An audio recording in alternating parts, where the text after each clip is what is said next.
আসসালামু আলাইকুম। আমরা আজ এসেছি চট্টগ্রাম। এখানে বন্যা হয়ে অনেক ক্ষয়ক্ষতি হয়েছে, তো আমরা অনেক জনকেই সাহায্য করেছি। ইনশাল্লাহ সামনে আরও কয়েকজনের সাহায্য করব। তো আপনারা দেখতে থাকেন কিভাবে আপনার ওদের পাশে থাকি। আর আপনারা যদি দোয়া ভালোবাসা রইলো, আপনারাও একটু সহযোগিতা করেন। সো গাইস, আমরা আজ এসেছি বড় ভাইয়ের সাথে। তো আমাদের পাড়ারই বড় ভাই, একজন বড় ভাই। তো দেখি ও কি বলে, কিছু বলেন ভাই। আমার আর কি বলার ভাই, এই চট্টগ্রামের মানুষের এত বড় ক্ষতি হয়ে গেছে। কারোর শুনতেছি যে গরু মরে গেছে। ভাই এদিকে আসেন, আপনি ঘুরে ঘুরে দেখি খান।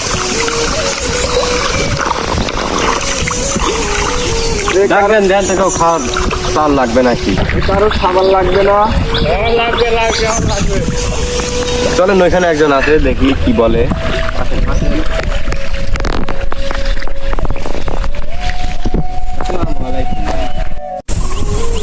তো ভাই, আপনাদের এখন বর্তমান কি কি ক্ষতি হয়েছে আমাকে একটু বলেন তো। ভাই আমার দুইটা গরু মরে গেছে। ও, দুইটা গরু মরে গেছে। আচ্ছা, সমস্যা নাই, আমরা যতটুকু চেষ্টা করব।